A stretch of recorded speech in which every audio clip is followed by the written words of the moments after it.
अभी बात कर लें फ्रेंड लव बर्ड्स की पेयरिंग के ऊपर।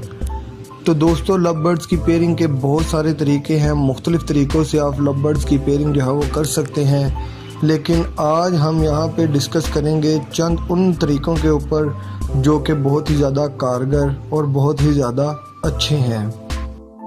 नंबर 1 कि आप सारे बर्ड्स को एक कॉलोनी में छोड़ दें और वहाँ पे जो फिर अपनी मर्ज़ी से पेयर बने उसको आप जो है वो सेपरेट करते जाएं। और नंबर 2 जो पेयर आपने अपनी मर्ज़ी से बनाना हो। सबसे पहले हम बात करेंगे उस पेयरिंग के ऊपर जो कि आपके पास मिसाल के तौर पे अल्बिनो रेड आइज़ के बर्ड्स हैं सारे के सारे, या कि लटीनो रेड आइज़ के बर्ड्स हैं और आप इनकी कॉलोनी लगाना चाह रहे हैं, तो आपको इसकी पेयरिंग जो है बहुत ही ज़्यादा आसान है। आपने करना यह है कि आपने सारे के सारे बर्ड्स एक कॉलोनी में छोड़ देने हैं और वहाँ पे आपने एक बॉक्स लगा देना है। जैसे ही आप एक बॉक्स लगाएंगे तो उस कॉलोनी में जो सबसे ज़्यादा रोब और सबसे ज़्यादा दबदबे वाला मेल होगा वो उस बॉक्स को अपने अंडर कर लेगा और किसी भी दूसरे पेयर को या किसी भी दूसरे मेल या फीमेल को उस बॉक्स के पास आने नहीं देगा। तो आपने आज बॉक्स लगाया है तो कोशिश करें कि एक दिन बाद या 2 दिन के बाद आप रात के टाइम जाएं और बॉक्स के आगे हाथ रख के आप बॉक्स को बाहर निकाल लीजिए और यकीन करें कि उसके अंदर से इंशाल्लाह पेयर ही निकलेगा, अगर उस कॉलोनी में कोई पेयर बना हुआ हो तो।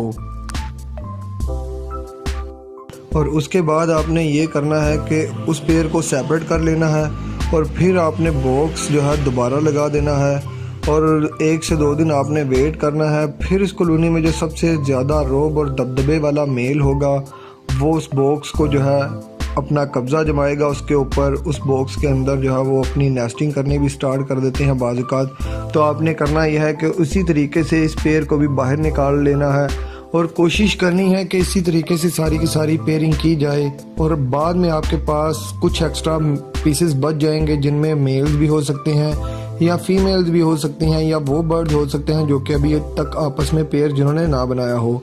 आपने करना यह है कि वो सारे बर्ड फिर वहाँ से निकाल देने हैं और जो पेयर्स आपके बन गए हों कुदरती तौर पे, यानी कि जिन्होंने आपस में एक दूसरे को पसंद करके पेयर बनाया होगा, जो आप पहले सेपरेट कर चुके होंगे, उन सारे पेयर्स को आपने दोबारा कॉलोनी में लाकर छोड़ देना है। और इस तरीके से आप पेयरिंग करेंगे तो इंशाल्लाह आपको बहुत ही ज़्यादा मज़ा आएगा और जो खुद पेयर बनता है इसका रिज़ल्ट भी बहुत ही अच्छा आता है। और अभी बात कर ली जाए फ्रेंड दूसरी पेयरिंग के ऊपर।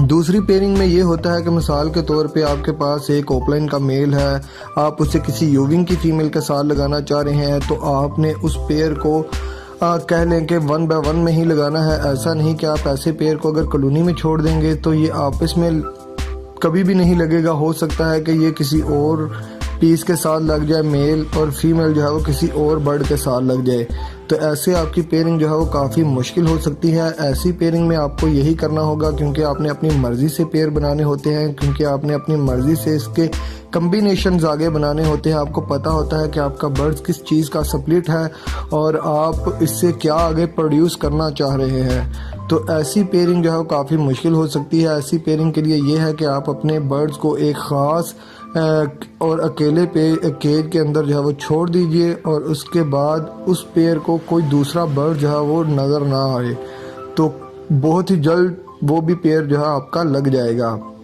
और कोशिश यही करनी है कि बार बार जो है वो आप बर्ड्स को डिस्टर्ब ना करें। आप देखें यार 1-2 दिन बाद अगर आपका पेयर सेट नहीं हो रहा तो आप उसकी जगह चेंज करना स्टार्ट कर दें, ऐसा आपने नहीं करना। और 1 बाय 1 पेयरिंग में आपको सबसे ज़्यादा जिस बात का ध्यान रखना है इसमें यह है कि आपने जब भी ऐसा पेयर बनाना है तो कोशिश करनी है कि जिस केज में आपने पेयर बनाना है उस केज में मेल को 10 से 15 दिन पहले छोड़ें, ताकि मेल जो है वो अपना रोब और दबदबा उस केज के अंदर बना ले। 10 से 15 दिन के बाद आपने उस केज के अंदर फीमेल को छोड़ना है ताकि वो पेयर जल्दी बन जाए। और कोशिश करनी है कि ये दोनों बर्ड एक दूसरे को पहले नज़र ना आते हों। अगर एक दूसरे को नज़र आते होंगे तो आपका मकसद जो है वो ख़त्म हो जाएगा। तो आपने मेल को 10 दिन पहले छोड़ना है केज के अंदर और फीमेल को 10 दिन के बाद, और इंशाल्लाह आपका पेयर जो है वो बहुत ही जल्द और बहुत ही ज़बरदस्त किस्म का बन जाएगा। और जब भी आपने लव बर्ड्स की पेयरिंग करनी है तो कोशिश करनी है दोस्तों कि आप सीज़न से 2 महीने पहले ही पेयरिंग को स्टार्ट कर दें। ऐसा नहीं कि मिसाल के तौर पे पाकिस्तान में पंजाब में अगर अगस्त के बाद कह लें कि ब्रीडिंग सीज़न स्टार्ट होता है तो आप उसी वक्त से अपनी पेयरिंग अगर स्टार्ट करेंगे तो आप जो है वो काफ़ी पीछे रह जाएंगे, क्योंकि आपके बर्ड्स जो है वो पेयर बनाने में ही बहुत ज़्यादा टाइम जो है वेस्ट कर देंगे। अगर अगस्त में आपका सीज़न शुरू होता है तो आपने उससे 2 माह पहले जो है पेयरिंग को स्टार्ट करना है, ताकि आपके पेयर्स जो हैं वो अच्छे से अच्छे बन जाएं और एक दूसरे के साथ अच्छे से अटैच हो जाएं। और दोस्तों, अगर आप मुख्तलिफ मोटेशंस की कॉलोनी बनाना चाह रहे हैं तो आपको चाहिए कि आपने अपनी मर्ज़ी से जो जो पेयर लगाना है पहले आप 1 बाय 1 में उससे लगा लीजिए। एक दफ़ा उसको 1 बाय 1 में उससे आपने ब्रीड लेनी है, उसके बाद जब आप उसकी कॉलोनी भी लगा देंगे तो वो इंशाल्लाह पेयर जल्दी नहीं टूटेगा। लेकिन अगर आपने इस पेयर को मिसाल के तौर पे कह लें कि अभी पेयर बना है, 10-15 दिन आपस में इकट्ठा रहा, उसके बाद आपने इसको कॉलोनी में छोड़ दिया, तो इससे आपका पेयर जो है वो टूट भी सकता है। हो सकता है मेल किसी और फीमेल के साथ कॉलोनी में जाकर लग जाए और फीमेल जो है वो किसी और मेल के साथ जाकर लग जाए, तो इससे आपकी पेयरिंग जो है वो डिस्टर्ब भी हो सकती है। आपने कोशिश करनी है कि जब भी आपने मोटेशंस के पेयर बनाने हैं तो कोशिश करें कि 1 बाय 1 में एक दफ़ा उससे ब्रीड ले लें और उसके बाद उन मोटेशंस को आप कॉलोनी में छोड़ सकते हैं। हाँ, अगर आपने अल्बिनो रेड आइज़ या लटीनो रेड आइज़ या फिशर्स की कॉलोनी बनानी है तो इसमें आपको कोई भी प्रॉब्लम पेश नहीं आएगी। आपने करना यह है कि जो पेयर आप बनाना चाह रहे हैं, जो पेयर्स आपने बनाने हैं, उन सारे बर्ड्स को आप कॉलोनी में छोड़ दीजिए और जो पेयर बनता जाए उसको वहाँ से निकालते जाइए। और बाद में आपके पास जो एक्स्ट्रा मेल्स या जो एक्स्ट्रा फीमेल्स बच जाएं उनको आप वो है उस कॉलोनी से निकाल लें। उनको निकालने का आपको सबसे ज़्यादा ये फ़ायदा होगा कि बर्ड्स एक दूसरे को डिस्टर्ब नहीं करेंगे, क्योंकि अगर कॉलोनी में एक्स्ट्रा मेल्स होते हैं तो वो भी काम ख़राब करते हैं, और या फिर इस कॉलोनी में एक्स्ट्रा फीमेल्स हों तो तब भी वो आपका काम बहुत ही ज़्यादा ख़राब करेंगी। तो आपने कोशिश करनी है कि इस कॉलोनी के अंदर ना ही एक्स्ट्रा कोई मेल हो ना ही कोई एक्स्ट्रा फीमेल हो। जैसे ही आपको कंफर्म हो जाए कि आपके 10 पेयर या 15 पेयर या 20 पेयर जो आप बना रहे हैं कॉलोनी के अंदर वो बन गए हैं, तो एक्स्ट्रा पीसेस वहाँ से निकाल लीजिए।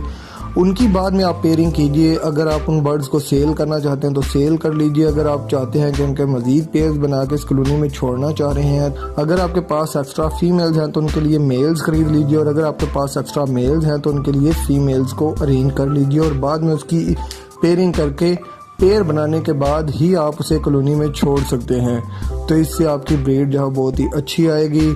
दोस्तों, मेरा और मेरे चैनल का मकसद नए दोस्तों को मोटिवेट करना, नए दोस्तों को गाइड करना है, ताकि इनके शौक़ के अंदर आसानी पैदा हो और इनका शौक़ जो है वो आसान से आसान तर हो। क्योंकि देखा गया है कि मोस्टली ऐसे ही होता है कि जिन दोस्तों को पता नहीं होता वो ज़्यादातर 2 मेल्स या 2 फीमेल्स को छोड़ के आपस में बैठ जाते हैं और सारा सीज़न वेट करते रहते हैं कि शायद अभी इससे ब्रीड आएगी, और सारा सीज़न गुजर जाता है लेकिन उनको ब्रीड जो है नहीं मिलती।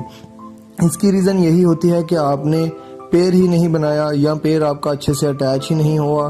तो आप कोशिश कीजिए कि 100% जो पेयर हो वो बनाएं, और 2 मेल्स या 2 फीमेल्स आपस में आप पेयर बना के अपनी मर्ज़ी से बैठे रहेंगे तो वो कभी भी ब्रीड नहीं करेंगे।